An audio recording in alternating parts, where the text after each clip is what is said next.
أو كما قال النبي عليه الصلاة والسلام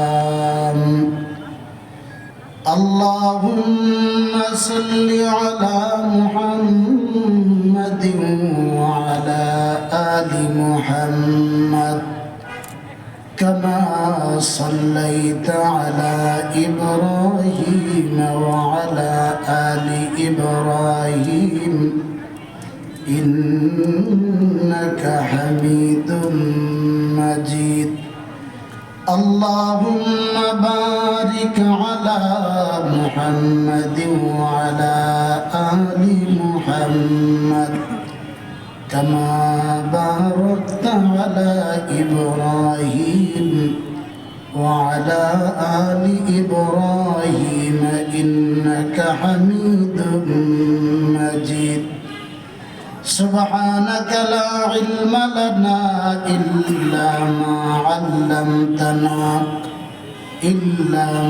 علمتنا إنك أنت العليم الحكيم سبحان الله وبحمده سبحان الله العظيم আলহামদুলিল্লাহ ঐতিহ্যবাহী বিরুলিয়া স্থানীয় উলামা ও ইমাম পরিষদের উদ্যোগে 12তম বার্ষিক ওয়াজ মাহফিলের অত্যন্ত শ্রদ্ধাভাজন সভাপতি উপস্থিত আগামী দিনের জাতির রাহবার হযরত উলামায়ে কেরাম সামনে উপবিষ্ট মুরব্বিয়ানে আযম যুবক ভাইরা পর্দার আড়ালে অবস্থানরত শ্রদ্ধেয় মা ও বোনেরা মহান আল্লাহ সুবহানাহু ওয়া তাআলার দরবারে অসংখ্য অগণিত লাখ কোটি শুকর আদায় করছি যিনি অত্যন্ত ভালোবেসে মহব্বত করে আমাকে আপনাকে আজকের ওয়াজ মাহফিলে সমবেত হওয়ার তৌফিক আল্লাহ তাআলা আমাদেরকে দান করেছেন এজন্য আমরা সকলে মিলে মহব্বতের সাথে বলিষ্ঠ আওয়াজে কালিমাতু শুকর আদায় করছি সকলে বলি আলহামদুলিল্লাহ আমার ভাইরা পৃথিবীর মধ্যে অনেক জায়গা আছে কিন্তু আল্লাহ তাআলার কাছে যেখানে কোরআন এবং হাদিসের আলোচনা করা হয় পৃথিবী অন্যান্য মজমার চেয়ে অন্যান্য আলোচনার জায়গার চেয়ে আল্লাহ তাআলার কাছে যেখানে কোরআন এবং হাদিসের আলোচনা করা হয় ওই জায়গাটার দাম আল্লাহ তাআলার কাছে দুনিয়ার অন্যান্য মজলিসের চাইতে হাজার হাজার কোটি কোটি গুণ বেশি এই মজলিসের মূল্য আল্লাহ তাআলার কাছে সুবহানাল্লাহ এই কারণে উলামায়ে কেরাম ইমাম পরিষদ আইম্মায়ে মাসাজিদ ওনারা আজকের আয়োজন করেছেন বিভিন্ন মাহফিলগুলো হয় মসজিদের পক্ষ থেকে মাদ্রাসার পক্ষ থেকে যুবকদের পক্ষ থেকে আজকের এই মাহফিলটা হলো উলামায়ে কেরাম তথা আইম্মায়ে মাসাজিদ জাতির রাহবার জাতির ইকবাল যারা উলামায়ে কেরামের উদ্যোগে মাহফিল আমার ভাইয়েরা যে আল্লাহ তাআলা আমাদেরকে এই বরকতপূর্ণ মাহফিলে সমবেত হওয়ার তৌফিক দান করেছেন এজন্য আপনাদের কাছ থেকে জানতে চাই আমরা এখানে আসতে পেরে আমরা খুশি না বেজার আরো জোরে বলতে হবে খুশি না বেজার আরো জোরে বলতে হবে আওয়াজ দিয়ে বলতে হবে খুশি না বেজার আমার ভাইয়েরা খুশির আওয়াজ এভাবে দুর্বল হলে বাতিলরা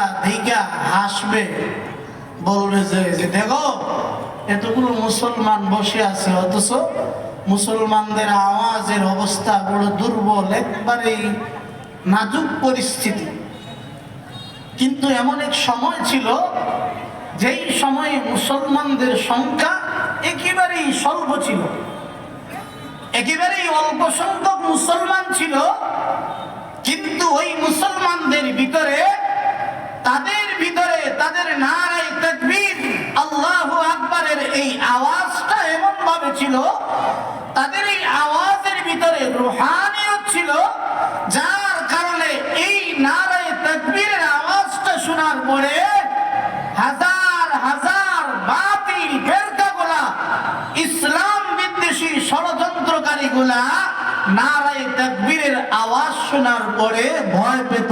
কথা ঠিক নেই? আর জোরে কম। এই তো বাংলাদেশের এই প্রেক্ষাপটে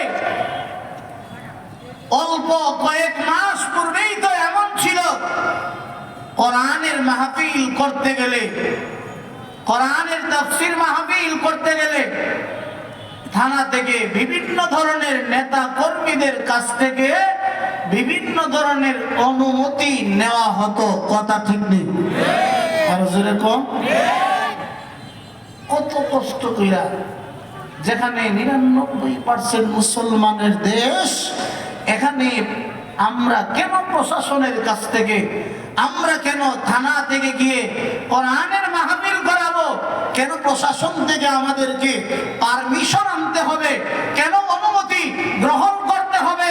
এটা হলো মুসলমানদের দেশ, এটা হলো শাহজালালের দেশ, এটা হলো শাহপরানের দেশ। মুসলমান আওয়াজ দিয়ে বলুন কথা ঠিক কিনা, ঠিক কিনা, ঠিক কিনা? শাহজালাল মুজাররদিয়ামনি রাহমাতুল্লাহি আলাইহি যখন নারায়ে তাকবীরের এই আওয়াজটুকু উচ্চারণ করেছিলেন, এই মুসলমান এই আওয়াজটা শোনার পরে গর্ববিন্দ পলায়ন করতে বাধ্য হয়েছিল। কথা ঠিক কিনা? আর জোরে কোন কথা ঠিক কিনা, ঠিক কিনা? আজও মুসলমান যদি সেই সিংহের মতো মুসলমান আওয়াজ উচ্চারণ করতে পারে, তাহলে এখনো যারা বাংলার জমিনে ইসলাম বিদ্বেষী, ওলামায়ে কেরাম বিদ্বেষী, মসজিদের ইমাম সাহেবদের বিদ্বেষী, এদেশের মসজিদ মাদ্রাসার বিরুদ্ধে যারা অবস্থান করবে, আমার ভাইয়েরা এই আওয়াজ শোনার পরে তারা বুঝতে পারবে এদেশে মুসলমানরা জাগ্রত আছে, মুসলমান এখনো ঘুমায় নাই। আওয়াজ দিয়ে বলেন মুসলমান কথা ঠিক কিনা? পবিত্র কালামে মাজিদ থেকে দুইখানা আয়াতের অংশ বিশেষ তিলাওয়াত করেছি। আমার আপনার পয়গম্বর মুহাম্মদ আরবি সাল্লাল্লাহু আলাইহি ওয়াসাল্লামের অসংখ্য অগণিত হাদিসের ভান্ডার থেকে এক টুকরা হাদিস পাঠ করেছি। আল্লাহ তাআলা যদি তার গোলামকে তৌফিক দান করেন, নির্ধারিত সময়ের ভিতরে সংক্ষিপ্ত পরিসরে আপনাদের সামনে কিছু মুযাকারার নিয়তে কিছু আলোচনা করার ইচ্ছা করেছি। আল্লাহ তাআলা যেন আমাদেরকে এই কথাগুলো বুঝার, মানার, আমল গঠন করার সেই তৌফিক দান করেন। সকলে বলুন আমিন। আর আওয়াজ দিয়ে বলুন আমিন। এই পৃথিবীতে আল্লাহ তাআলা অনেকগুলা মাখলুকাত আল্লাহ তাআলা সৃষ্টি করেছেন। এই মাখলুকাতের ভিতরে আল্লাহ তাআলা আশরাফুল মাখলুকাত হিসাবে আমাদেরকে আল্লাহ তাআলা নির্বাচন করেছেন, বাছাই করেছেন। আর আমাদের ভিতর থেকে আল্লাহ তাআলা তার কিছু মনোনীত গোলাম, তার কিছু প্যারা বান্দা আল্লাহ তাআলা সৃষ্টি করেছেন, যাদেরকে আল্লাহ তাআলা মনোনীত করেছেন, যাদেরকে আল্লাহ তাআলা ভালোবাসেন, তাদেরকে আমার আল্লাহ মহব্বত করে নির্বাচিত গোলামদের অন্তর্ভুক্ত করে নিয়েছেন। সুবহানাল্লাহ। এই জন্য মুসলমান ভাইরা আমার,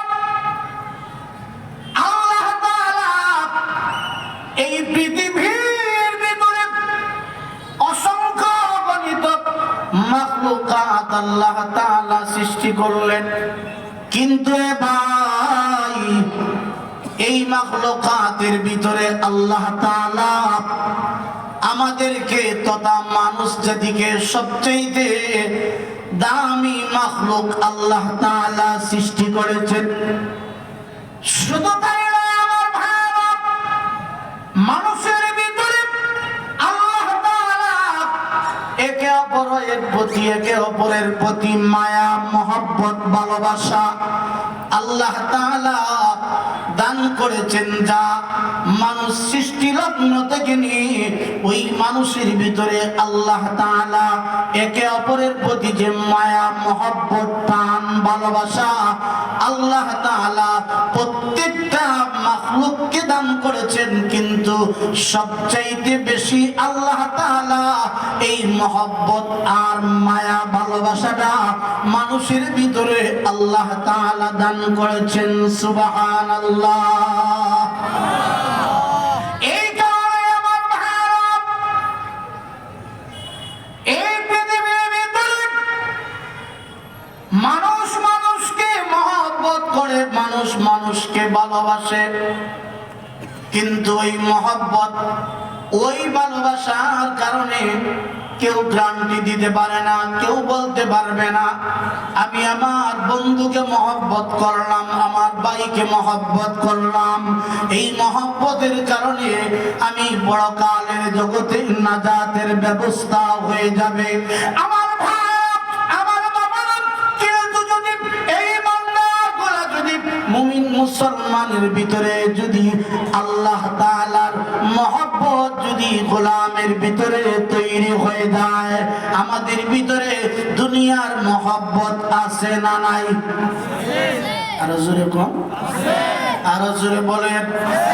আমাদের ভিতরে দুনিয়ার মহব্বত আছে, বিবি বাচ্চার মহব্বত আছে, সন্তানের মহব্বত আছে, আমার ধন সম্পদের মহব্বত আছে না নাই?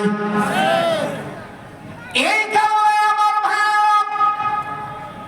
আল্লাহ তাআলা বলেন, গোলাম তোমার পৃথিবীর সব মহব্বতের চাইতে যদি তুমি তোমার অন্তরের ভিতরে যদি তুমি আমি আল্লাহ তাআলার মহব্বতটা গোলাম তৈরি করতে পারো, তোমার ভিতরে দুনিয়ার সব মহব্বত আছে, কিন্তু তার পাশাপাশি সবচেয়ে মহব্বত তোমার ভিতরে আমি আল্লাহ তাআলার মহব্বত তোমার ভিতরে থাকতে হবে। আমার ভাইরা, আমার বাবারা, যদি কোনো আল্লাহর গোলামের ভিতরে যদি আল্লাহ তাআলার মহব্বত তৈরি হয়ে যায়, ওই গোলাম একটা সেকেন্ডের জন্য আল্লাহ তাআলার নাফরমানি ওই গোলাম করতে পারে না। কথা ঠিক কিনা? এই কারণে আমার ভাইরা, আল্লাহ তাআলা বলেন, ওয়াল্লাযীনা আমানু আশাদ্দু হুব্বান লিল্লাহ। আল্লাহ তাআলা বলেন, ওয়াল্লাযীনা আমানু আশাদ্দু হুব্বান লিল্লাহ। ঈমানদারের ভিতরে আল্লাহ তাআলার মহব্বত থাকবে। সবচেয়ে মহব্বত, সবচেয়ে ভালোবাসা ঈমানদারের ভিতরে আল্লাহ তাআলার মহব্বত এবং প্রেম ভালোবাসা থাকবে। যদি আল্লাহর বান্দার ভিতরে যদি আল্লাহ তাআলার মহব্বত থাকে, তাহলে ওই আল্লাহর গোলামের ভিতরে তাকওয়া আর খোদা বিরুদ্ধা গোলাম অর্জন করতে পারবে। সুবহানাল্লাহ। এই কারণে আমার ভাইরা, আমরা সবাই জানি আর অল্প কয়েকদিন পরেই আমাদের সামনে পবিত্র রমজান মাস আগমন করবে, কিন্তু এই অবস্থায় আমাদের পরিবর্তন দেখা যায় না। কিন্তু আমার ভাইরা, সাহাবায়ে কেরামের অবস্থা এমন ছিল, যেই সাহাবায়ে কেরামদের অবস্থা হলে পবিত্র রমজান মাস আসার আগে আগে সাহাবায়ে কেরামরা তাদেরকে একেবারেই সুন্দর করে পরিপাটি করে রমজানের জন্য সাহাবায়ে কেরাম প্রস্তুতি গ্রহণ করতেন। কথা ঠিক কিনা? আজ মুসলমানদের অবস্থা হলো, মুসলমানদের আমল, মুসলমানদের আখলাক, মুসলমানদের আদর্শ দেখার পরে মুসলমান না অন্য কোন ধর্মের অনুসারী। এ ভাই, আল্লাহ তাআলা এই মাসটা দান করলেন। আল্লাহ তাআলা বলেন, ইয়া আইয়ুহাল্লাযীনা আমানু কুতিবা আলাইকুমুস সিয়ামু কামা কুতিবা আলাল্লাযীনা মিন ক্বাবলিকুম লাআল্লাকুম তাত্তাকুন। আল্লাহ তাআলা বলেন, হে ঈমানদারেরা, তোমাদের জন্য পবিত্র রমজান মাসে রোজাকে আমি আল্লাহ তাআলা ফরজ করে দিলাম। শুধু তোমাদেরকেই দিলাম তাই নয়, তোমাদের পূর্ববর্তী যারা ছিল তাদেরকেও আল্লাহ তাআলা এই বিধানগুলো দান করেছিলেন। হে আমার ভাইরা, আমার বাবারা, যদি কেউ পরিপূর্ণভাবে যদি আল্লাহর কোন পেয়ারা বান্দার বান্দি যদি রমজান মাসের ইবাদতগুলো যদি সঠিকভাবে করতে পারে, তাহলে এর দ্বারা কি হবে? এর দ্বারা আল্লাহর বান্দার ভিতরে তাকওয়া এবং খোদা ভীরুতা অর্জন করতে পারবে। সুবহানাল্লাহ। আজ আমার ভাইরা, আমার আপনার ভিতরে তাকওয়া নাই, খোদা ভীরুতা আমার আপনার ভিতরে নাই, আল্লাহ তাআলার ভয় আমার আপনার ভিতরে নাই। আল্লাহ তাআলার ভয় যেই গোলামের ভিতরে থাকবে, ওই গোলাম আল্লাহ তাআলার নাফরমানি করবে না। ওই গোলাম তার মালিকের দাসত্ব গোলামি সব সময় করার জন্য প্রস্তুত থাকবে। সুবহানাল্লাহ। এই জন্য মুসলমান ভাইরা আমার, এই সময় গত বছর আমার আপনার কত সাথী, কত বন্ধু বান্ধব, কত মা বাবা, কত আত্মীয় স্বজন দুনিয়াতেই ছিল, কিন্তু তারা আজকে দুনিয়া থেকে বিদায় হয়ে গেছে। আল্লাহ তাআলা আমাকে আপনাকে হায়াত দান করেছেন, সুস্থতা নামক নিয়ামত দান করেছেন।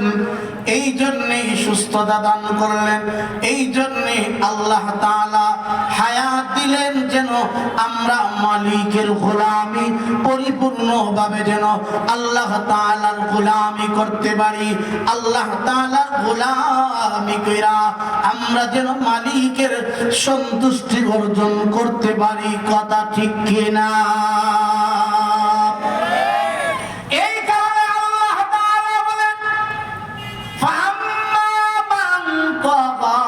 وآثر الحياة الدنيا فإن الجحيم هي المأوى وأما من خاف مقام ربه ونهى النفس عن الهوى فإن الجنة هي المأوى। আমার ভাইরা, আমার বাবারা, আল্লাহ তাআলা দুই প্রকারের মানুষের ভিতরে আল্লাহ তাআলা এক প্রকারের মানুষকে আল্লাহ তাআলা কোন ধরনের চিন্তা ফিকির ছাড়া, কোন ধরনের হিসাব ছাড়া আল্লাহ তাআলা তাদেরকে জাহান্নামে দিয়ে দিবেন। জাহান্নামে কাদেরকে দিবেন? যারা ঈমান গ্রহণ করবে না, যারা মুসলমান হবে না, আল্লাহ তাআলার একত্ববাদের বিশ্বাস যাদের থাকবে না, যারা আল্লাহর পয়গম্বরকে পয়গম্বর হিসেবে যারা বিশ্বাস স্থাপন করবে না, পরকালকে যারা বিশ্বাস স্থাপন করবে না, আসরের ময়দানকে যারা বিশ্বাস স্থাপন করবে করবে না, তারা দুনিয়াতে থাকবে, দুনিয়াতেই যত কর্ম করে না কেন, দুনিয়াতেই যত ভালো কাজ করে না কেন, এর দ্বারা দুনিয়াতে হয়তো কিছু উপকার হতে পারে, কিন্তু যদি সে মুমিন না হয়, মুসলমান যদি না হয়, হাজার ভালো কাজ করতে পারবে, কিন্তু পরকালের জগতে আল্লাহ তাআলার কাছে ওই গোলামের কোনো প্রতিদান থাকবে না। কথা ঠিক কিনা?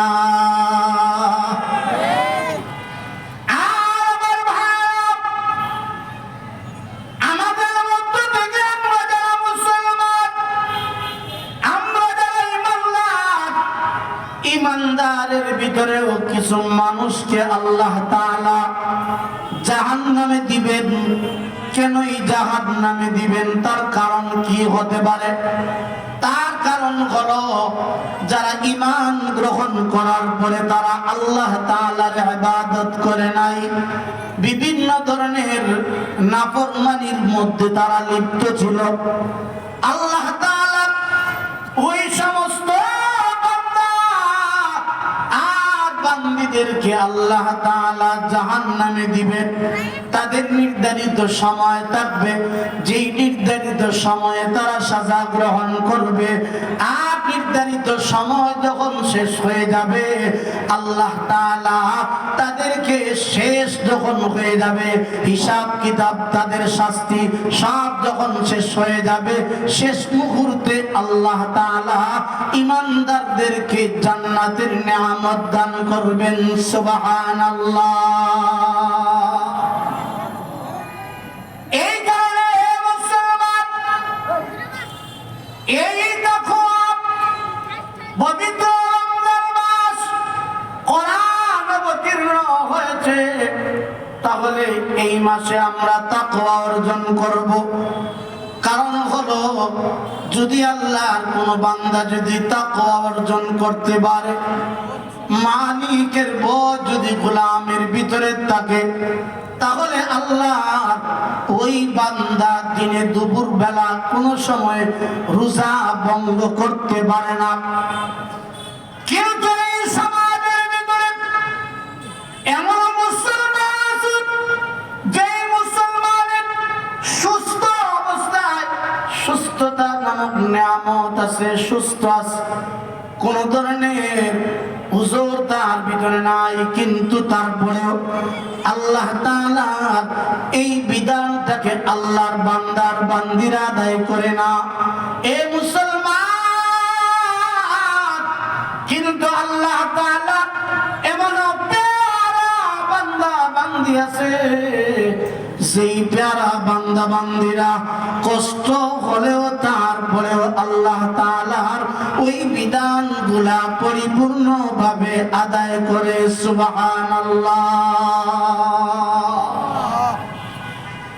এই কারণে যুগে যুগে সময়ে সময়ে আল্লাহ তাআলা তার কিছু প্যারা বান্দাদেরকে আল্লাহ তাআলা রেখে দিয়েছেন, যেই প্যারা বান্দাদের ভিতরে তাকওয়া ছিল। এই প্যারা বান্দাদের ভিতরে আল্লাহ তাআলা প্যারা বান্দীদের ভিতরেও কিছু বান্দি আল্লাহ তাআলা জমিনের মধ্যে প্রেরণ করলেন। প্যারা বান্দীদের ভিতরে এমন একজন প্যারা বান্দি, যার নাম হলো রাবিয়া বসরি রহমাতুল্লাহি আলাইহি, আবেদা সালেহা আল্লাহ তাআলার প্যারা বান্দি। রাবিয়া বসরির স্বামী যখন দুনিয়া থেকে বিদায় হয়ে গেলেন, বিদায় হওয়ার পরে যুগের শ্রেষ্ঠ আলেম হাসান বসরি রাহমাতুল্লাহি আলাইহি যখন এই সংবাদটা শুনলেন, শোনার পরে হাসান বসরি চলে গেলেন রাবিয়া বসরির কাছে বিবাহের প্রস্তাব নিয়ে। যুগের শ্রেষ্ঠ আলেম, যুগের শ্রেষ্ঠ মুহাদ্দিস, যুগের শ্রেষ্ঠ বুজুর্গ, আল্লাহওয়ালা আল্লাহ তাআলার প্যারা বান্দা গিয়ে বললেন, হে রাবিয়া, আমি আসছি তোমাকে একটা প্রস্তাব দেওয়ার জন্য। তোমার স্বামী অনেক দিন হয়ে গেছে দুনিয়া থেকে বিদায় নিয়ে গেছেন, এই জন্যে আমি তোমার কাছে বিয়ার পয়গাম নিয়ে আসছি। তুমি যদি অনুমতি দাও তাহলে আমার সাথে তোমার বিবাহ বন্ধনে আবদ্ধ হওয়ার জন্য এই প্রস্তাবনা তোমার কাছে উপস্থাপন করলাম। বিবাহের এই পয়গাম নিয়ে তোমার কাছে আমি উপস্থিত হলাম। আমার ভাইয়েরা, আমার বাবারা, এই কথাটা শোনার পরে রাবিয়া বসরি হাসান বসরির দিকে তাকিয়ে বললেন, হে হাসান বসরি, আল্লাহর প্যারা বান্দি, যুগের শ্রেষ্ঠ আলেম, যুগের শ্রেষ্ঠ বুজুর্গ হাসান বসরিকে চারটা প্রশ্ন করলেন। আপনি আমাকে বিবাহ করবেন কথা সত্য, তবে আমি আপনাকে চারটা প্রশ্ন করব। আমার এই চারটা প্রশ্নের যদি উত্তর আপনি সঠিকভাবে দিতে পারেন তাহলে আমি আপনার সাথে বিবাহ বন্ধনে আবদ্ধ হব। সুবহানাল্লাহ। এ মুসলমান ভাইরা আমার, এক নম্বর প্রশ্ন হাসান বসরিকে রাবিয়া বসরি এক নাম্বার প্রশ্ন করলেন যে কাল কিয়ামতের কঠিন মুসিবতের সময় আল্লাহ তাআলা তার কিছু প্যারা বান্দাদেরকে আল্লাহ তাআলা জান্নাতের মধ্যে দিয়ে দিবেন, আর কিছু নাফরমানদেরকে আল্লাহ তাআলা জাহান্নামের মধ্যে পাঠিয়ে দিবেন। হে হাসান বসরি, বলুন হাসরের ময়দানে আমি রাবিয়া বসরি জান্নাতি হব না জাহান্নামী হব? এই প্রশ্নের উত্তরটা আপনি আমাকে দিয়ে দেন। যেই সময় প্রশ্ন করা হয়েছে হাসান বসরি এই প্রশ্নটা শোনার পরে কিং কর্তব্য বিমূঢ় হয়ে গেলেন, চিন্তায় পড়ে গেলেন যে আহারে, এমন একটা প্রশ্ন আমাকে করা হলো যেই প্রশ্নের উত্তর আমার কাছে নেই, আমি দিতে পারলাম না। দুই নাম্বার আরেকটা প্রশ্ন করা হলো, রাবিয়া বসরি দুই নাম্বার আরেকটা প্রশ্ন করলেন, হে হাসান বলুন তো দেখি কাল কিয়ামতের কঠিন মুসিবতের সময় আল্লাহ তাআলা তার কিছু প্যারা বান্দার বান্দীদের আমলনামাটা ডান হাতে দিয়ে দিবেন, আর কিছু মানুষের আমলনামা বাম হাতে দিয়ে দিবেন। বলুন আমার আমলনামাটা ডান হাতে দেওয়া হবে না বাম হাতে দেওয়া হবে? এই প্রশ্নের উত্তরটা আমাকে দিয়ে দেন। যুগের শ্রেষ্ঠ আলেম হাসান বসরি এই প্রশ্ন দুই নাম্বার প্রশ্ন শোনার পরে কোনো উত্তর দিতে পারেন নাই। এবার তিন নাম্বার আরেকটা প্রশ্ন করা হলো, হে হাসান বসরিকে তিন নাম্বার প্রশ্ন করলেন, হাসরের ময়দানে আল্লাহ তাআলা পুল সিরাতের একটা বিশাল লম্বা একটা ব্রিজ আল্লাহ তাআলা নির্মাণ করবেন।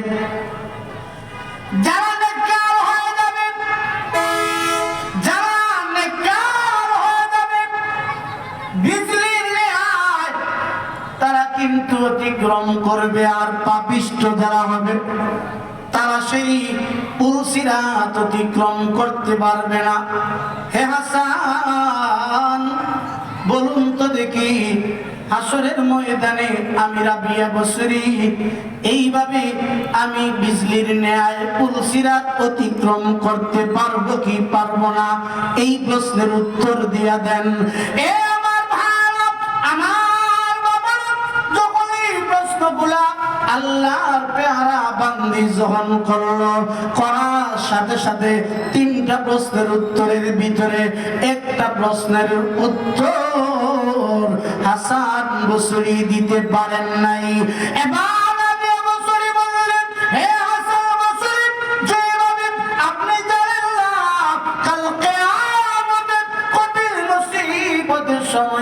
আমার আমলনামা ডান হাতে থাকবে না, বাম হাতে থাকবে। আমি জান্নাতি হব না, আমি জাহান্নামী হব।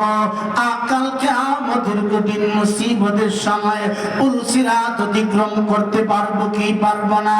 আপনিও বলতে পারেন না গো, আমিও বলতে পারি না। এই জন্যে এখনো আমার সময় হয় নাই বিবাহর বসার জন্য।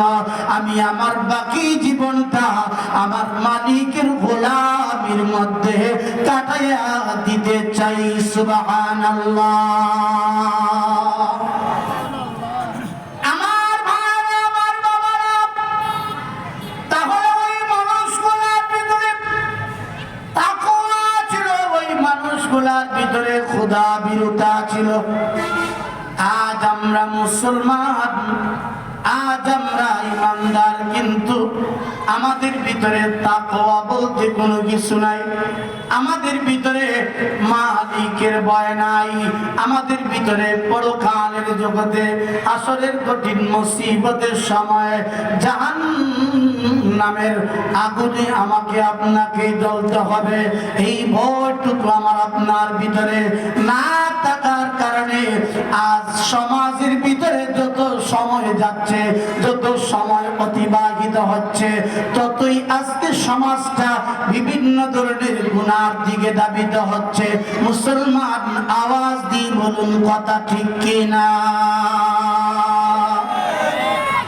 এই কারণে আল্লাহ তাআলা বলেন, ফাআম্মা মান তাগা ওয়া আসারাল হায়াতাদ দুনিয়া ফাইন্নাল জাহিমা হিয়াল মাওয়া। আল্লাহ তাআলা বলেন, ফাআম্মা মান তাগা, যারা সীমা লঙ্ঘন করেছে, যারা সীমা লঙ্ঘন করবে, আমার ভাইরা, তাদের অবস্থা ভালো হবে না। ফাআম্মা মান তাগা, সীমা লঙ্ঘন করা। আজকে সমাজের ভিতরে যারা আল্লাহর গোলামি যারা করে না, এরা সীমা লঙ্ঘন করে কি করে না? আরো জোরে কোন, আরো জোরে বলেন, করে কি করে না? আল্লাহ তাআলার বিধান যারা সঠিকভাবে আদায় করে না, নামাজ যারা সঠিকভাবে আদায় করে না, পর্দাপোশিদা যারা সঠিকভাবে আদায় করে না, পবিত্র রমজান মাসের রোজা যারা সঠিকভাবে আদায় করে না, এরা সীমা লঙ্ঘন করে কি করে না? আরো জোরে কোন। আর যারা আলেম ওলামাদেরকে জুলুম আর অত্যাচার করে, এদেশের হক্কানি আলেমদেরকে বিভিন্ন ভাবে জুলুম অত্যাচার আর জেলখানায় বন্দী করেছিল, আমার ভাইয়েরা, এরা কি কম করছে না বেশি করছে? আরো জোরে কম, আরো জোরে বলে। এটা কি সীমা লঙ্ঘন হয় নাই? হ্যাঁ,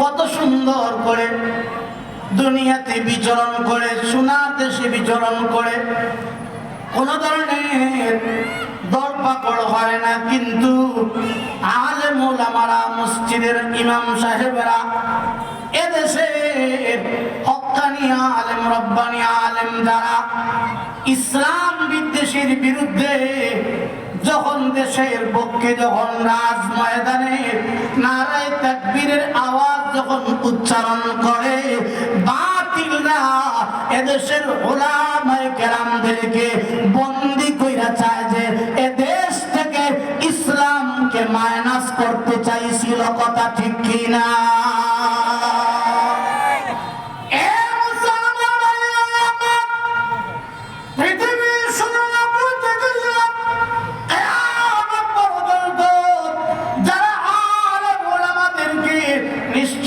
করার জন্য ষড়যন্ত্র করবে, মসজিদের ইমাম সাহেবদেরকে জবানকে বন্ধ করে দেওয়ার জন্য যারা চক্রান্ত করবে, এই দেশ থেকে যারা আলেম ওলামাদেরকে উঠায়া দেওয়ার জন্য চক্রান্ত করবে, এই দেশের মানচিত্র থেকে, ভূখণ্ড থেকে যারা আলেম ওলামা ভাবে টর্চারিং করবে।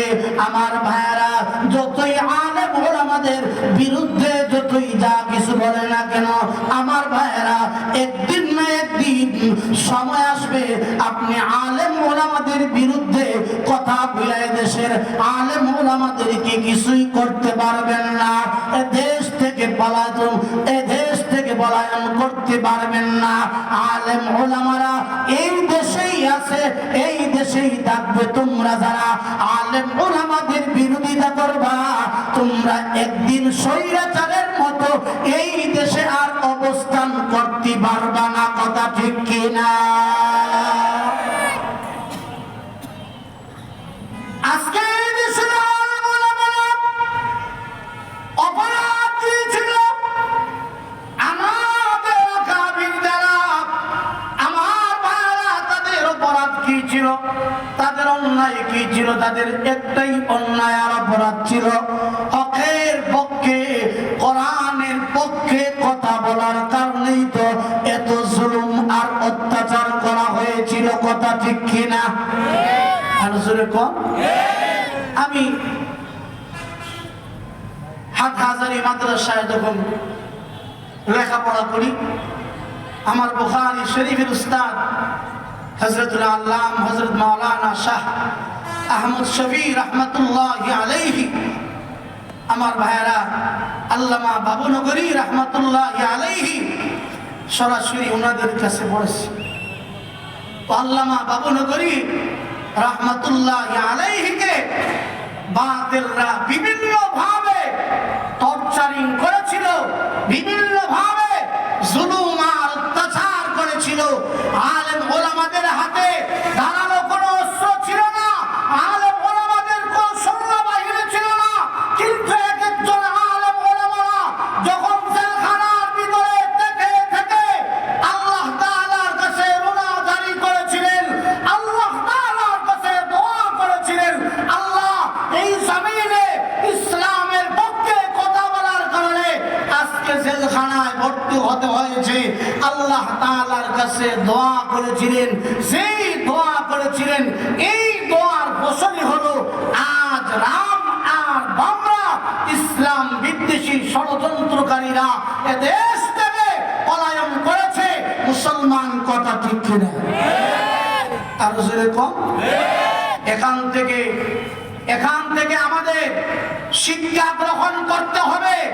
যুগে যুগে সময়ে সময়ে যদি কেউ আলেম ওলামাদেরকে শাস্তি দেওয়ার জন্য, জেলখানায় বন্দী করার জন্য যদি এই স্বপ্ন কেউ লালন পালন করেন, তাহলে স্বপ্ন লালন পালন করতে পারেন। এমন এক সময় আসবে তোমাদের নাম নিশানা এই দেশের মানচিত্র থেকে আল্লাহ তাআলা অটোমেটিক ভাবে উঠাইয়া দিবেন। কথা ঠিক কিনা? আর জোরে কোন? এজন্যই আমার ভাইরা, আমার বাবারা, তাহলে বলতেছিলাম এই কথাটা আজকে এই হক্কানি উলামায়ে কেরাম, আমার ভাইরা, মসজিদের ইমাম সাহেব, এদেরকে আপনারা অনেক সময় নিরীহ মনে করেন। কি বলেন? আর জোরে কোন? সপ্তাহে একদিন জুমাবারে নামাজে আসলে, আরে সুবহানাল্লাহ, টাইম দেখতে দেখতে অবস্থা খারাপ। কোন কারণবশত যদি 1 মিনিট দেরি হয়, সাথে সাথে দাঁড়ায়া গেলেন। আর কিছু মুসল্লি তো আছে, শুধু একটা ভুল যদি হয় ইমাম সাহেবের, একটা ভুল যদি মাদ্রাসার আলেমের হয়, এই সমাজের ভিতরে কত ধরনের ভুল, এই সমাজের ভিতরে কত অন্যায় আর অপরাধ করা হয়, এই অপরাধ নিয়ে কেউ স্লোগান উঠায় না। আমার ভাইরা, যখনই কোনো একজন মসজিদের ইমাম সাহেব অথবা একজন আলেম যখন কোনো না কোনো ভাবে একটা ভুল করে বলায়, সাথে সাথেই ইমাম সাহেবের বিরুদ্ধে, আলেমের বিরুদ্ধে সমালোচনা হয়ে যায়। কথা ঠিক নেই? আর জোরে কোন? আমার ভাইরা, আমরা কি ভুল করি না? আপনারা যারা সাধারণ মানুষ আছেন, আপনারা কি ভুলের ঊর্ধ্বে?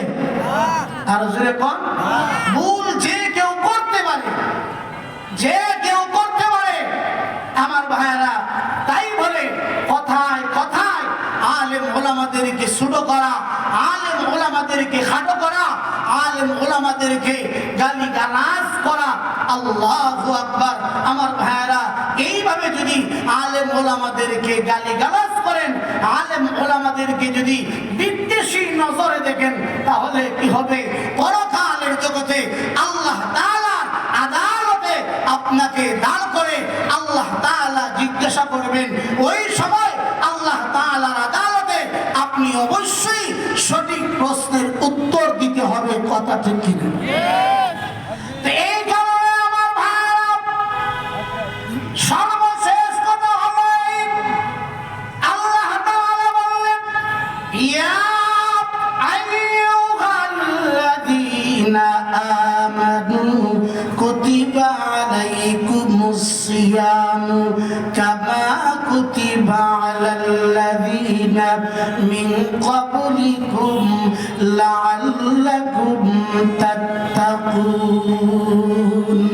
আমার ভাইরা, আমার বাবারা, যদি পবিত্র রমজান মাসে রোজা যদি কেউ সঠিকভাবে যদি কেউ আদায় করতে পারে, সঠিকভাবে যদি কেউ আদায় করতে পারে, সঠিকভাবে যদি কেউ ইফতার করতে পারে, সঠিকভাবে যদি কেউ সেহরি খেতে পারে, দুনিয়ার গুনার কাজ কর্মগুলা যদি না করে, আমার ভাইরা, সঠিকভাবে যদি কেউ আদায় করে, তাহলে ওই রোজাটাই তাকে তাকওয়াওয়ালা মুমিন বানায়া দিবে। সুবহানাল্লাহ।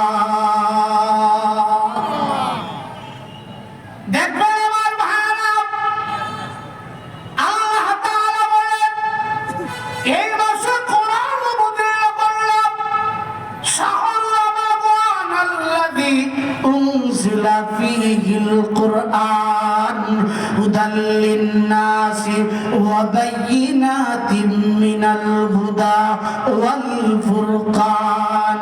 আমার ভাইরা, আমার বাবারা, আল্লাহ তাআলা কোরআন অবতীর্ণ করলেন, আর এই কোরআন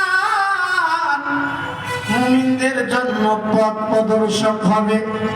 মুমিন যারা যদি কোরআন তিলাওয়াত করতে পারে, আল্লাহর কালাম যদি আল্লাহর ওই বান্দারা যদি পড়তে পারে, তিলাওয়াত করতে পারে, আমার ভাইরা, এর দ্বারা আল্লাহ তাআলা আমার আপনার নাম আমলের ভিতরে নেকি তো আল্লাহ তাআলা দিবেনি।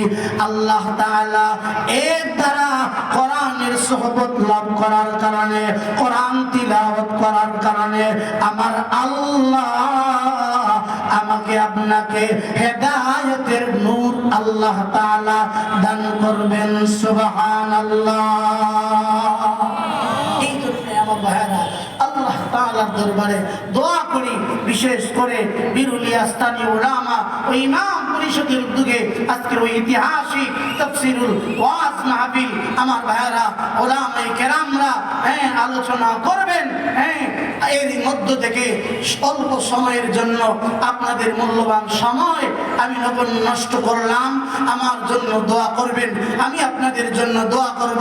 বিশেষ করে ইমাম সাহেবদের জন্য দোয়া করবেন। আমার ভাইরা, আলেম ওলামাদেরকে ভালোবাসবেন, মহব্বত করবেন। আলেম ওলামাদেরকে যদি ভালোবাসেন, মহব্বত করেন, হতে পারে কাল কিয়ামতের কঠিন মুসিবতের সময় এই মহব্বতটাই আমার আপনার জন্য নাজাতের উসিলা হয়ে যাবে। সুবহানাল্লাহ। এজন্য এই মাহফিল ইন্তেজাম ওলামায়ে কেরামরা, মুরব্বী বাবারা অনেকেই অনেক ধরনের সহযোগিতা করেছেন।